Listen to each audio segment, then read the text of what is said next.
আসসালামু আলাইকুম। তো কেমন আছো তোমরা? আশা করি সবাই ভালো আছো। আল্লাহর রহমতে আমি অনেক অনেক অনেক ভালো আছি। সকালের খাবার খেয়ে আমরা চলে আসি আমাদের কাজে, আর আমাদের হেল্পাররা মশলা তৈরি করে ফেললো কিছুক্ষণের মধ্যে। তো এখন আমরা গাঁথনি শুরু করব। আগের ভিডিওতে আমি দেখাইতে পারিনি যে আমরা কতদূর গাঁথনি গাঁথছি, তো আজকে তো দেখতে পারলেন। তো এরপর আমার সামনে যে গাঁথনিটা আছে তো ওটা আমরা গাঁথবো, আর আমাদের লেবাররা কিন্তু অলরেডি ইটিনে রাখতেছে ওই জায়গায়। কিছুক্ষণের মধ্যে আমাদের ওই গাঁথনিটা করা কমপ্লিট হয়ে গেল। তারপর আমরা এখানে মাছা দেওয়া কাজ শুরু করে দিলাম, মানে আমাদের প্রায় মাছা দেওয়া কাজ শেষ। তো এখন আমরা ইট তুলবো মাছার মধ্যে। আজকের দিনটা একটু ঠান্ডা, তো মনে হচ্ছে যে আজকেও বৃষ্টি হতে পারে কালকের মতো। মাছার উপরে ইট তুলে কিছুক্ষণ গাঁথনি গাঁথার পর আমাদের অনেক খিদা লেগে গেল। তো এখন আমরা সবাই মিলে যাব নাস্তা করার জন্য বাইরে। সবাই হাত মুখ ধুয়ে আমরা গেটের কাছে চলে আসলাম। তো এখন আমরা গেটের বাইরে গিয়ে যেটা দোকান পছন্দ হবে তো সেই দোকানে আমরা নাস্তা খেয়ে আবার চলে আসবো সাইডের ভিতরে। যেরকম পরিকল্পনা সেরকম কাজ, আমরা নাস্তা খেয়ে কাজে আসি। আর কিছুক্ষণ কাজ করার পর আমাদের বালু শেষ হয়ে গেল। তো এখন আমরা নতুন করে মশলা তৈরি করার জন্য বালু ফেলবো আবারও। আগে যেখানে মশলা তৈরি করছি তো ওখান থেকে আমাদের গাঁথনিটা একটু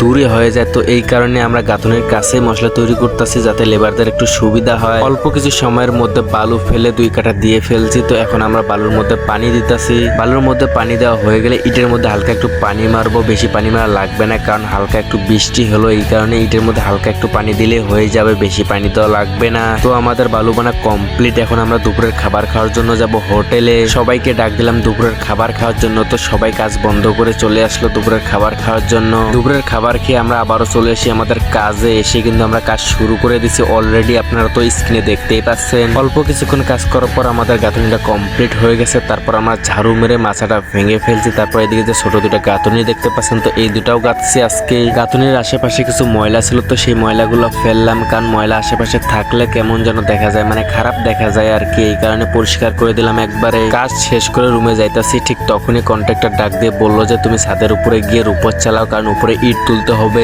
সামনে যেহেতু ঈদ, তো ঈদে কিন্তু কম বেশি সবাই খরচ একটু বেশি হয়। আর যেহেতু নাইট হচ্ছে সাইডে, তো নাইট তো অবশ্যই আমাকে করতে হবে, কারণ নাইট করলে তো টাকা আরো বেশি পাবো। এখন কিন্তু সন্ধ্যা হয়ে গেছে, আর ছাদের উপর থেকে দেখতে পাচ্ছেন যে চারিদিকের ভিউটা কত সুন্দর দেখা যায়, পুরো অস্থির।